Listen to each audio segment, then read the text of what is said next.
Alors, nous allons réaliser ensemble l'introduction sur les intégrales définies à la page 7 de votre cours. Alors, vous avez une fonction représentée, il s'agit d'une droite, donc c'est une fonction du premier degré.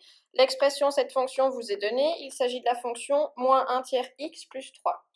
Alors, on vous demande de déterminer l'aire de la surface que j'ai ici assurée en mauve et qu'on a appelée S de x. Il s'agit d'un trapèze, donc je sais que l'aire d'un trapèze, la formule c'est grande base plus petite base fois la hauteur divisé par 2. Donc pour trouver l'aire de ma surface S, je vais devoir appliquer la formule. Alors ma grande base c'est celle-ci, ma petite base celle-ci en face, et la hauteur, comme mon trapèze est couché, ce sera ce qui est ici. Alors ma grande base, eh bien il s'agit de l'image de 3. L'image de 3, donc sur ma droite, tombe en 4. Si je remplace ici x par 3, ça va bien faire, par moins 3, pardon, ça va bien faire 4. Donc, ma grande base, ce sera 4, plus, alors, petite base, c'est ce qui est ici. Alors, ici, j'ai un point x que j'ai pris arbitrairement. Il peut être n'importe où sur mon axe des abscisses. Attention que je prends x sur les positifs, d'accord ?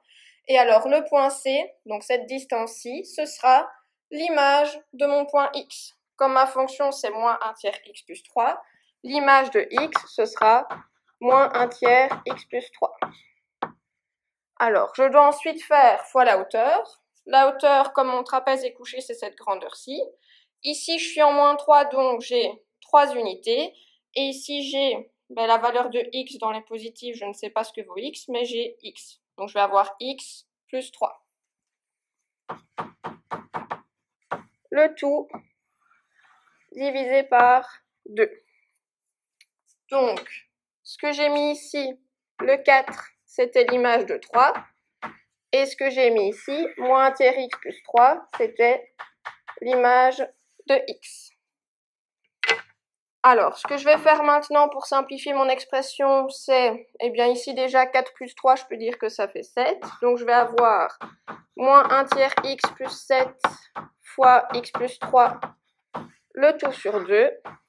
Et je vais enfin distribuer. Alors si je distribue du coup, moins 1 tiers x carré, moins x plus 7x plus 21, le tout sur 2. Je fais tout diviser par 2 et j'ai donc comme réponse finale moins 1 sixième x carré. Alors 7x moins 1, ça m'en fait 6. 6 divisé par 2 plus 3x et plus 21 demi. Donc ça, c'est l'expression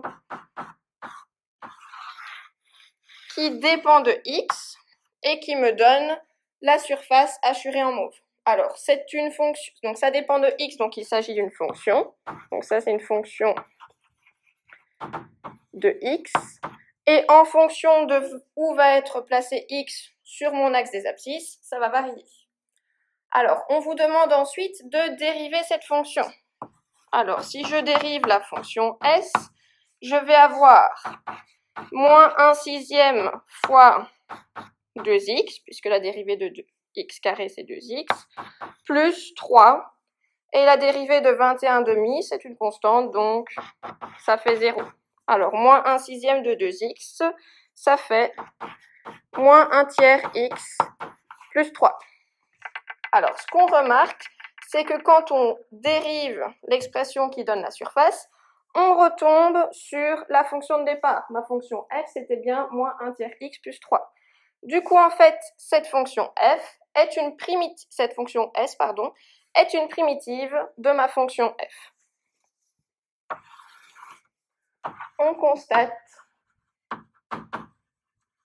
que la dérivée de ma fonction s est égale à la fonction de départ, donc s est une primitive de la fonction f.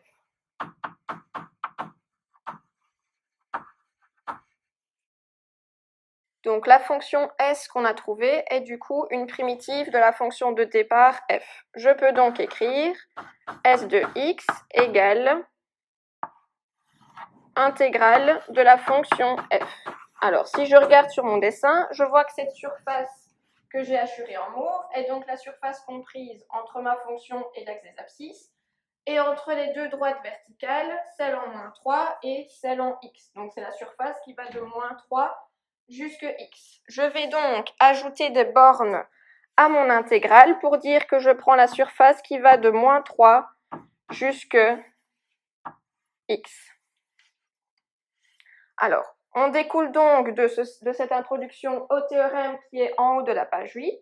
Donc, pour calculer l'aire qu'il y a sous une courbe, eh bien, il faut donc calculer l'intégrale définie. Donc, si je veux de l'aire comprise entre les deux droites verticales a et b, donc l'intégrale de a jusqu'à b de ma fonction f de x, je dois commencer par calculer une primitive de cette fonction, primitive qu'on note ici grand f.